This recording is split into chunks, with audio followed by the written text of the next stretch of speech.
من بعد باید هزینه حمایت سازمان ISI از گروهات تکفیری جیش الظلم و پناه دادن به آنها را در کشور خود بپردازد و بیشک این هزینه برای آنها بسیار سنگین خواهد بود. دیگه ما حتما اقدامات جبرانی انجام خواهیم داد و به دولت پاکستان که این ضد انقلاب ها رو، این عناصر خطرناک برای اسلام رو تو منطقه پناه داده و میدونه محلشون کجا هست و این در حمایت نیروهای امنیتی دولت پاکستان هستند، باید پاسخگوی قطعی باشه نسبت به این جنایتی که انجام دادن و بدون تردید اگه اونها را مجازات نکنه در آینده نزدیک اقدامات جبرانی هم روی این نیروی ضد انقلاب و هم در واقع دولت پاکستان هم در واقع هرچی میبینه این آثار و پیامدهای حمایتشون از این نیروی ضد انقلاب. چرا ارتش پاکستان، چرا سازمان ISI و سازمان اطلاعات امنیتی پاکستان چرا به این گروهک‌های ضد انقلاب و تکفیری پناه میدهد؟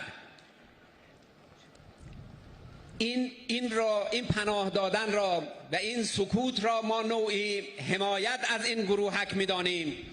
این سازمان اطلاعاتی پاکستان بدون تردید محل اختفای این گروهک ها را و محل برنامه‌ریزی ها و توطئه‌گری های اونها را می‌داند ولی سکوت پیشه کرده است. دولت پاکستان نیز بداند من بعد باید هزینه حمایت سازمان ISI از گروهات تکفیری جیش الظلم و پناه دادن به آنها را در کشور خود بپردازد و بیشک این هزینه برای آنها بسیار سنگین خواهد بود. حتما جمهوری اسلامی انتقام خون شهدای خودش را از مزدورانی که در پاکستان دست به این اقدام میزنند خواهد گرفت.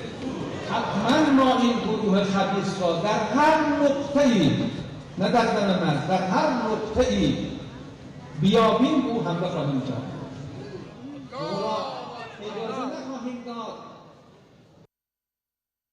جی ہاں ناظرین کرام، آپ نے فارسی میں ایران کے بڑے بڑے عہدیداروں کی، جرنیلوں کی گفتگو سن لی۔ وہ پاکستان کی آئی ایس آئی کو دہشت گردوں کا ہم نوا ثابت کر رہے ہیں، وہ پاکستان کی فوج کے بارے میں بکواسات کر رہے ہیں، پاکستان کی فوج کو تانا دے رہے ہیں کہ وہ دہشت گردوں کی حمایت کرتا ہے، اور ایران پاکستان کو یہ دھمکی دے رہا ہے کہ پاکستان کے خلاف وہ انتقام لے گا، حساب لے گا اور مجرموں کے خلاف کارروائی کرے گا۔ قاسم سلیمانی، میجر جنرل علی جعفری جو ہیں، یہ سارے کے سارے بڑے بڑے رہنما ہیں، وہ پاکستان کو دہشت گردی کا ٹھکانہ بتا رہے ہیں، وہ پاکستان کے بارے میں بتا رہے ہیں کہ پاکستان دہشت گردی کا اڈا ہے یا مرکز ہے۔ سوال یہ ہے، ہم پڑوسی ملک کے ساتھ اتحاد کی بات کرتے ہیں، ہم امن کی بات کرتے ہیں، ہم کہتے ہیں کہ تم ہمارے پڑوسی ہو، پڑوسیوں کے حقوق ہوتے ہیں، ہم ان کے ساتھ چلنا چاہتے ہیں، لیکن پڑوسی ہماری پیٹھ میں خنجر گھونپتے ہیں، چھرا گھونپتے ہیں، ہمارا خون بہانے پر تلے ہوئے ہیں۔ آخر کیوں ایسا ہو رہا ہے؟ کیا پاکستان 70 سالوں سے نہیں سنبھلا؟ کیا پاکستان کو اب بھی سمجھ نہیں آئی ہے کہ کون ہمارا دوست ہے، کون ہمارا دشمن ہے؟ بلوچستان کے اندر جو علیحدگی پسند تنظیمیں ہیں، ان کا سارا جو نیٹ ورک چلتا ہے، وہ یا تو افغانستان کی کٹ پتلی حکومت چلاتی ہے، یا پھر انڈیا چلاتا ہے، یا پھر افغانستان کے اندر بیٹھا ہوا ہے، تو یا پھر ایران کے اندر بیٹھا ہوا ہے۔ تو آخر ہم کب ایکشن لیں گے؟ کلبھوشن یادیو جیسا سب سے بڑا ایک ثبوت دنیا کے سامنے ہمارے پاس موجود ہے، جس نے اعتراف کیا کہ وہ انڈیا کی وجہ سے، انڈیا کے ذریعے سے، انڈیا کی ایجنسی کا بندہ ہے، کمانڈر ہے وہاں پر، اور اس نے زمین استعمال کی ہے ایران کی۔ آخر ہم یہ کیوں تفریق کرتے ہیں کہ ایران کا کوئی قصور نہیں ہے؟ اور پھر ابھی وزیر اعظم عمران خان ایران کا دورہ کر رہے ہیں۔ اس سے پہلے میں آپ کو یاد دہانی کروا دوں کہ سعودی ولی عہد محمد بن سلمان جب پاکستان آئے اور $20 ارب کی سرمایہ کاری کرنے کا اعلان کیا، تو اس وقت ایران نے پاکستان کو دھمکی دی کہ پاکستان کے خلاف ایران کارروائی کر سکتا ہے، کیونکہ ان کے فوجی گارڈ جو ہیں وہ سرحد سے اغوا ہو گئے تھے۔ الزام پاکستان پر دھر دیا، مارے خود، اور الزام پاکستان پر لگا دیا۔ پھر اس کے بعد ہم نے دیکھا کہ جس طرح مہاتیر محمد پاکستان میں آئے، یوم پاکستان تھا، دنیا کی نظریں پاکستان کے اوپر تھی، اس وقت بھی ایران نے پاکستان کے اندر سازش کرنے کی کوشش کی، مفتی محمد تقی عثمانی پر حملہ کیا، اور ہدف کیا تھا کہ پاکستان کو بدنام کیا جائے۔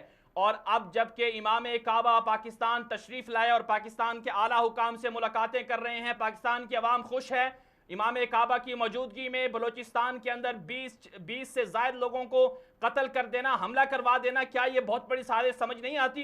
پوری دنیا جانتی ہے کہ کون اس کے پیچھے ہے۔